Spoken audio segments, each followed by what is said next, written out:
Mana? Dua man tita. Dua lang? Ano ko ba mo?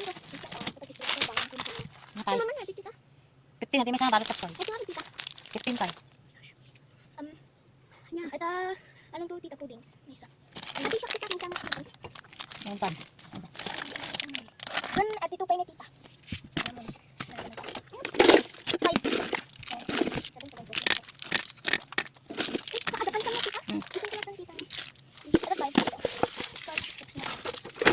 Napay, 100?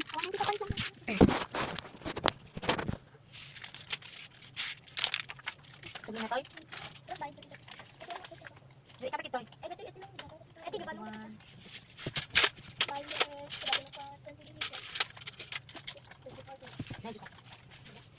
Ikaw ka lang?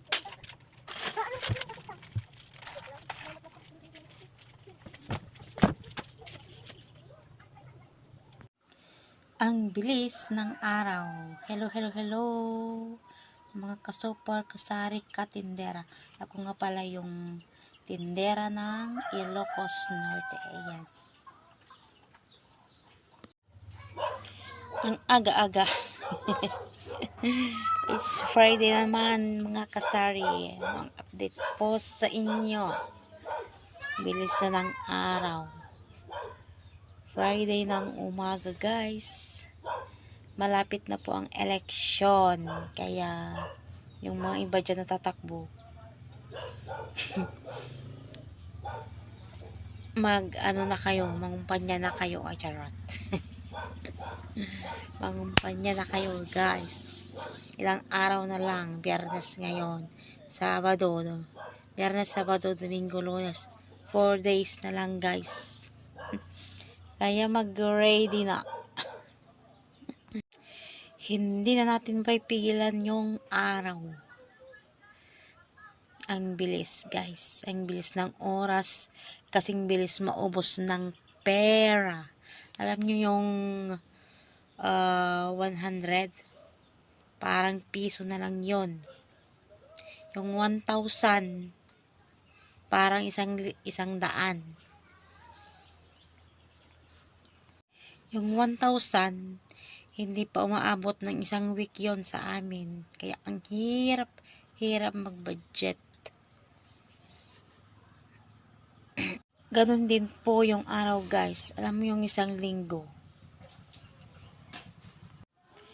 Yung isang araw ay isang linggo. Parang isang araw na rin. Yung gaano kabilis dumaan yung araw, ganon din kabilis maubos ang pera. Diba? Sino relate dyan, mga kasari? Kaya nga po, ang hirap mag-budget. Kaya nagtitipid ako. Lalo na pag may mga chikiting dyan. Kita nyo ngayon, October na naman. Malapit na naman ang December, guys. Malapit na naman ang December. Parang kailan lang nung December. Kaya bakit kaya ganyan ang panahon na? O, tingnan nyo, guys, ang mga uban. Nagsisilitaw na. Ako, grabe. Signs of aging.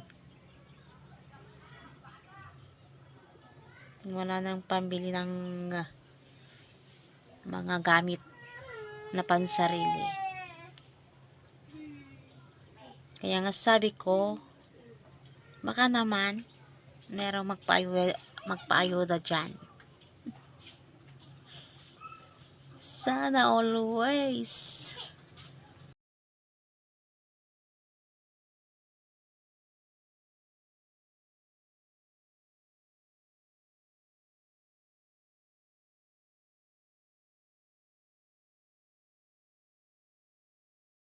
Hi guys, kana.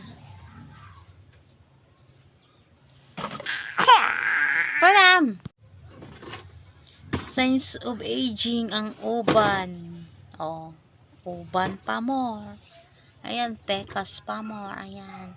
Tapos, problema pa yung mga nakalista dito na utang. Di ba? Ganyan ang mga tindera. Tayo na lang po ang mag-adjust. Kaya, maging mabait na lang po tayo sa ating kapwa. Yan, that's it for today. And thank you and mabuhay. Maikli na ang panahon, guys. Ang araw, maikli na ang araw, maikli na ang pera. Ayan. Kaya, magpakabait na lang po tayo sa ating kapwa at gumawa ng mga mabuti para may iwan tayong maganda dito sa mundo kung sakaling mamamatay man tayo. Yan lang, guys. Kasi sabi nga sa Bible is be holy always. Kaya ayan. Kaya kung tindera tayo, tayo na lang po ang mag-adjust.